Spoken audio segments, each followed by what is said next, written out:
The road to greatness is alight with the wailing of broken soldiers and the whispered weeping of their women. Yet the men who are the cause of this suffering must pay them no heed. The Chola dynasty is like the elephant of the forest, a beast that can thrive only by wrecking the weeds beneath it as it marches through the undergrowth. Like the elephant, we must seize whatever opportunity we find to grow stronger, even when it means crushing those who stand in our way. My father never tires of telling me this story, but I doubt that I will pass it on to my son when the time comes to teach him the ways of emperors. Our family has ruled parts of Tamil country for over 1,000 years. Other dynasties rose and fell in the time that it took our ancestors to blink, yet greatness continued to elude us. That all changed when my father came to power. As a newly crowned ruler, he took the name Raja, the King of Kings, a name that turned out to be prophetic. He has conquered many of our neighbors and turned the small Chola kingdom into a powerful empire. An empire which I am set to inherit. It is my destiny to be as great a ruler as him, perhaps an even greater one. Despite his many accomplishments, there is a shadow in his gaze. He has achieved the greatness that he sought, but in doing so, he has become corrupted by darkness. He tries to instill this darkness in me, with these fables of greatness through domination. But I do not believe that greatness and corruption are inseparable. History is evidence enough. After carving out his vast empire, Ashoka, greatest of all rulers, turned to a life of service to his people.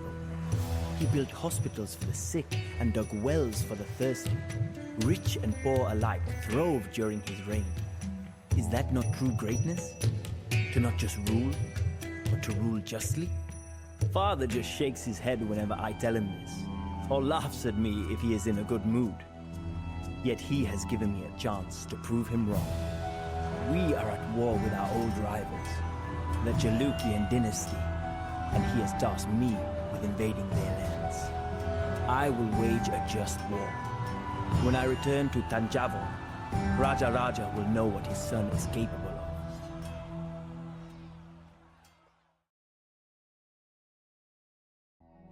Days and nights merged into a restless blur as I rode back to Tanjavur.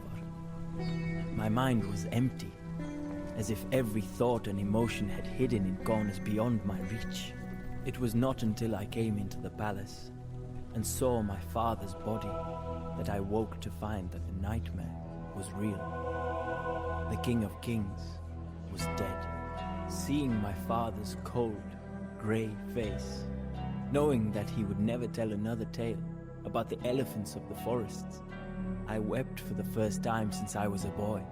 He had died of old age, a quick, painless death, his wives told me, as if the abruptness with which he had left the world was any consolation for his departure. As soon as the tomb guarding his ashes had been sealed, the crown was thrust upon my head. I had longed for this day, but grief clouded whatever joy the occasion should have brought. For the common soldier, dying is small fry. Suffer as they might, they know that it is their destiny to die for their betters.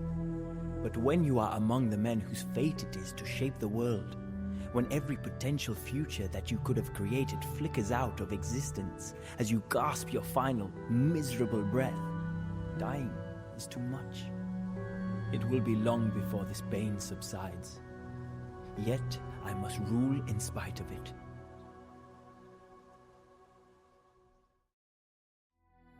As the great tiger falls, the scavengers come out to feast on its corpse. The empire is in turmoil after my father's death.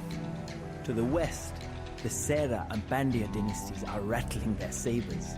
In the north, the Chalukyas talk of vengeance, even as they lick their wounds from the last war. Yet, my greatest worry is the island of Sri Lanka.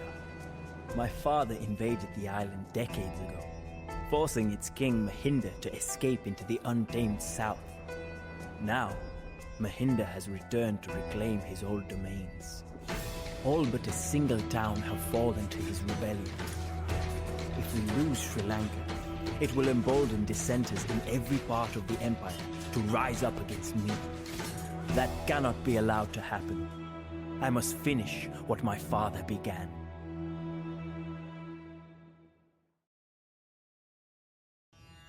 Order has been restored, but at a high price. My army slaughtered thousands of rebels and pillaged their cities. The people here have suffered, but the fires of Sri Lanka will ensure that the rebellion does not spread, causing suffering on an even greater scale. I tell myself this, yet in my heart I feel tainted. My hands are red with blood of these innocent people. This is not how I imagined the beginning of my reign. I find myself retracing my father's steps, walking where he walked, seeing what he saw. Did he once suffer the same qualms that I do? It is a strange image. The iron-fisted Raja, struggling to balance the necessity for violence with a will to do good. It does not seem like the man that I knew. Then again, I never thought that these bloody hands could be mine either.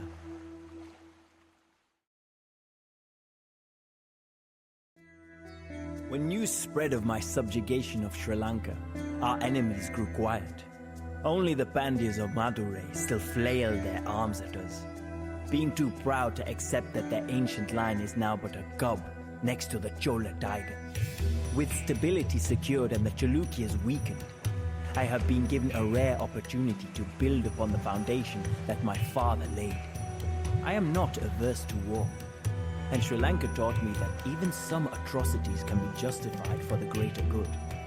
But my empire will not be one of violence alone. War is but one tool in the arsenal of an empire. We will employ every weapon that we have to expand our influence across both land and sea, and our first act will be one of diplomacy. There is a rumor out of the Far East. Suryavarman, Emperor of the Khmer, is said to seek an alliance with us. Such a pact would be a great step towards domination of this region. Indeed, the star of the Chola Empire has only begun to rise.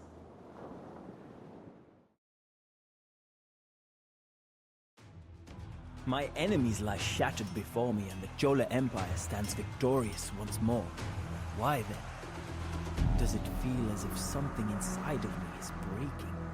For years I have sought greatness not only for myself, but for my subjects. I have treated even our rivals with the dignity befitting ancient dynasties.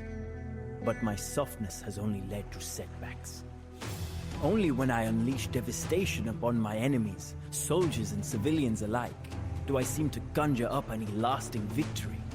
Perhaps my father was right after all. I cannot be both great and benevolent. One virtue must be sacrificed for the other.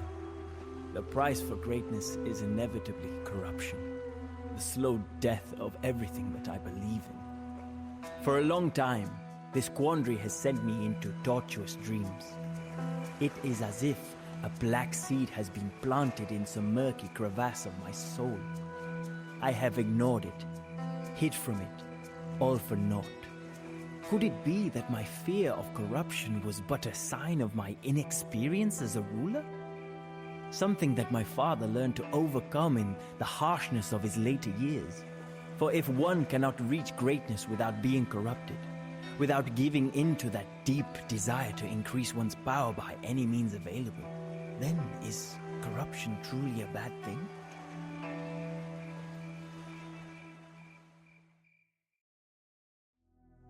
I was reminded the other day of a story that I had nearly forgotten. The tale of the god Indra and his battle against the mighty serpent, Vritra. The Vritra had taken all of the rivers of the world hostage, causing a global drought. Only by destroying the 99 fortresses of the Vritra and slaying the beast itself was Indra able to liberate the waters.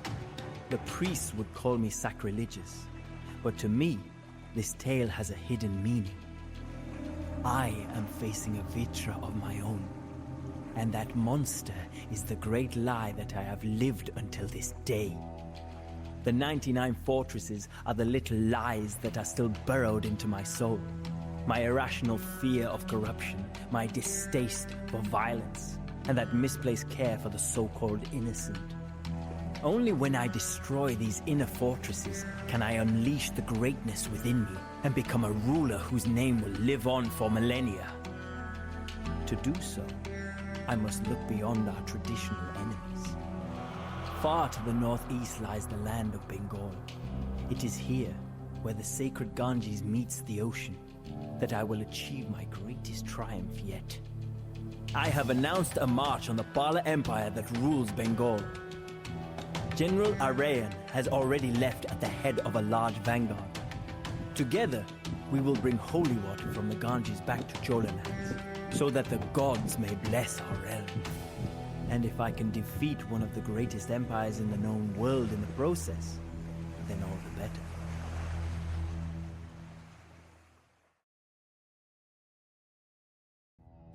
Despite suffering humiliation at my hands, Mahipala refuses to bend the knee. He retreats and leaves eastern Bengal open for raids. And in doing so, he saves his dynasty from annihilation. A part of me admires his staunch resistance, but that is a part of me which must die.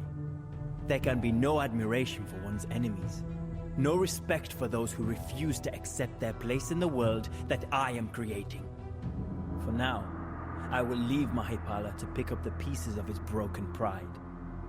Another, even greater predator has drawn my eye.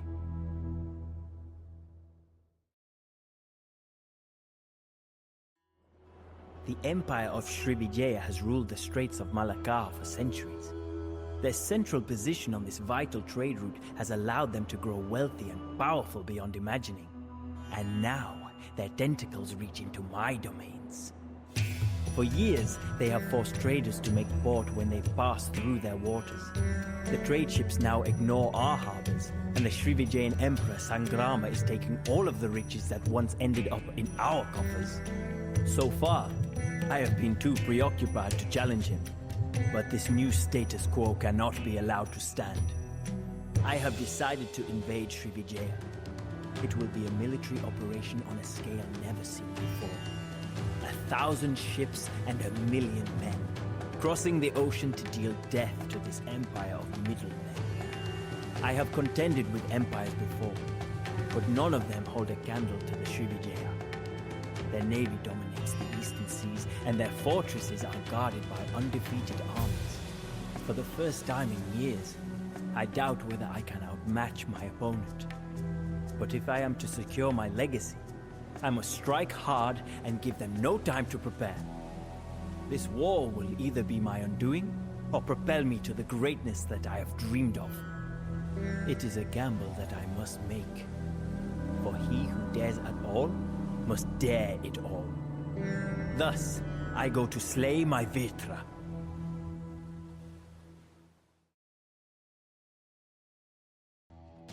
The fires of Srivijaya still raged as we celebrated our victory in the Imperial Palace. Empress Sangrama and his officials were invited to publicly swear fealty to me. To a man, they all proclaimed their love for their new ruler. Love indeed, for all hatred had been beaten out of them. For the first time in decades, I felt perfectly calm. I knew then that my transformation was complete. I had proven my father right, and built an empire that spans across oceans. I had unleashed the greatness within me, and overcome all of my childish delusions. In doing so, I had learned one great truth, that there is no such thing as corruption. It is only what the weak call the will of the strong, and I am no longer weak. The child within me is dying. The man has taken its place. The serpent writhes and withers away, slain by the hero's hand, and the captive waters rush out into the world once more. So ends the tale of Indra and the Vritra, and so ends the tale of Rajendra Chola.